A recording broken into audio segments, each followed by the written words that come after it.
Here now, newly nominated Director of National Intelligence, Tulsi Gabbard. Well, first of all, congratulations, Tulsi. We're all very proud of you. Take us into the room or the airplane when this was offered to you. How did it go down? We had a great conversation and talked a little bit about the work that needs to be done. And I was grateful and honored to accept President Trump's offer to serve our country and support his objective to defend the safety, security, and freedom of the American people as the Director of National Intelligence. How do you think foreign capitals are taking your nomination and the nomination of other people in the national security apparatus?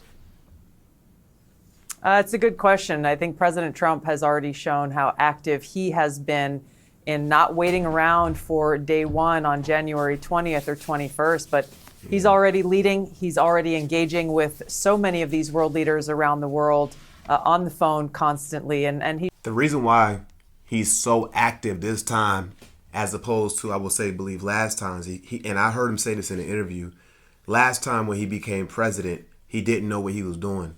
There's no on the job training on what to prepare for when you become a president. So he said he had all these people from all these different people that was, he had to hire and things like that. He said he didn't know what was going on. So I think he's being more. He said he had to let a lot of people go because a lot of people didn't have the best interests, and he had to do a lot of hiring and firing. And he said a lot of people were not qualified for the position. And everybody know Donald Trump he's famous for firing people.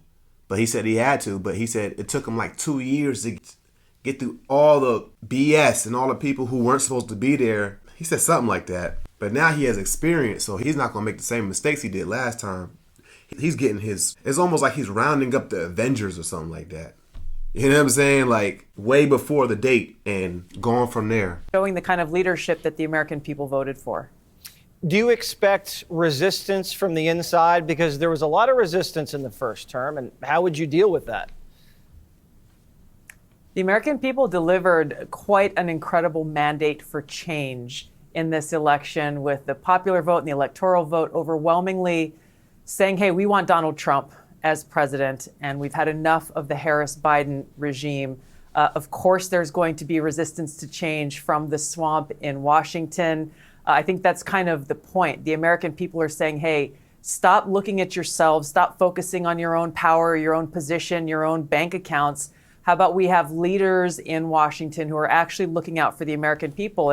And on every issue across the board, that's really what it comes down to with what President Trump is trying to accomplish is we have to make sure that our government puts the interests of the American people first. How did you think the Biden meeting went today? It was interesting to see that Biden didn't seem to be able to stop smiling. For them to have sat there for what she said a couple hours and good. I'm glad that they sat there. They had a seemingly good conversation. President Trump, I'm sure, is eager to get to work and glad to be back there. What do you think Kamala's thinking right now? I can't even begin to venture how she's feeling right now. The crazy thing about Kamala is she has to take the walk of shame. Like any other any other person who's a candidate and they're running for president, after they lose, they get to go on and be about their business and do whatever they need to do. For 70-something days after the presidential election and her losing to Trump, for 74 days or so, she has to literally walk in front of the American people for 74 or so days as the losing vice president who lost to Donald Trump. Every time I see her, I just think, dang, she lost. That's the first thing I think. Dang, she lost to Trump. That has to be for someone like her, who I believe cares about her image and cares about how she's perceived, that has to be extremely embarrassing. She didn't even come out the night that she lost to Trump. She didn't even come out and make her speech. She waited to the next day and later on in the next day, I believe.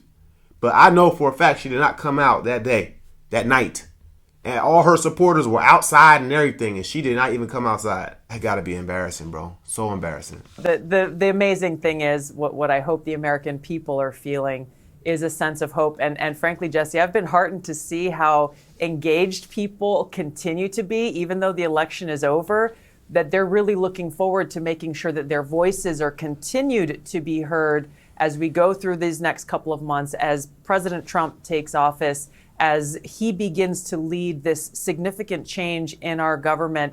What's crazy is that she, 3 years ago or so, was just a Democrat. Then she became independent for like 2 years. And then just last year, she became a Republican. And now she is the director of national intelligence for the Republican Party. That is just so crazy, like how you could just switch sides like that. Be a Democrat one day, Republican another day. And I mean, hers was a process. She was independent for 2 years. I don't know if that was part of the plan, but just 3 years ago, 3 or 4 years ago, she was running in the primaries against Kamala Harris to become president, right? For the Democratic Party. And here she is, a Republican.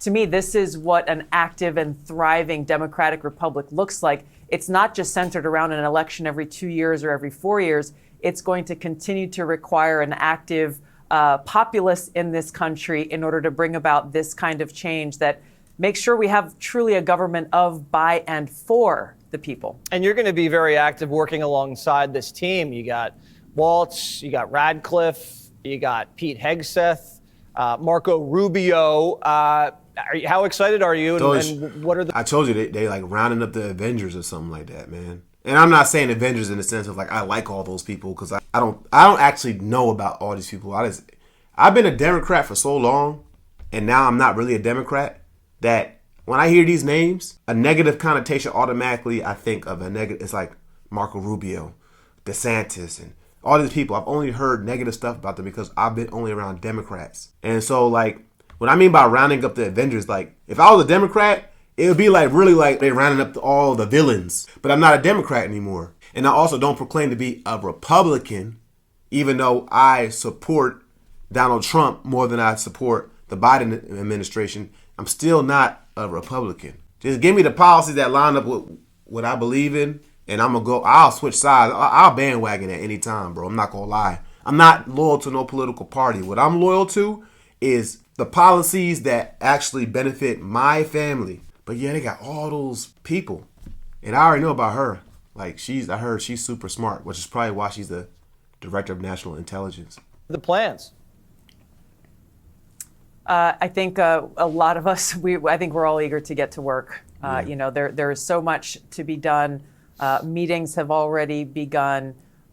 President Trump is leading the charge in making sure that on day zero, once he takes that oath again on January 20th, that we're all chomping at the bit to get after it. That's great. I mean, that's why people are so excited. You can feel it. You can smell it in the air almost. It's almost distracting because people can't wait to get started and see what you guys are going to be up to. How are your Democrat colleagues taking it, or former Democrat friends? You know, you left the Democratic Party, you became a Republican. Now you are in a Republican administration. What's been the reaction from those people? You know, Jesse, I'm actually pretty heartened. I've heard from some of my former Democrat colleagues who are still serving in office today, as well as some who've left and are no longer serving in the House or the Senate, reaching out and in what I hope could be and should be an effort for us to work together and put the American people first, to uphold, support, and defend the Constitution, and again, ensure the safety, security, and freedom of the American people. This should be the objective of every single member of the House and the Senate, every single person who works in our government. And so I was glad to hear from some of my former colleagues who I haven't heard from in a little. You know, it's crazy. The fact that we don't have to vote for any of the positions that Donald Trump, all the Avengers that he's assembling, all those positions, Director of National Intelligence, Borders are, all the different positions. It's amazing how we're a democracy, but the president picks the people for those positions. In other words, we don't vote for those people who are in those positions like we do everything else. Like we vote for the president, we vote for senators, we vote for all these other things. We don't vote for who we think should be in charge of the border. The borders are Director of National Intelligence, things like that. What else? I'm trying to think else. And I think rightfully so, because the average American is not that well versed on everything. We want to pick a leader who we trust can pick the right people, the right team to run the country correctly.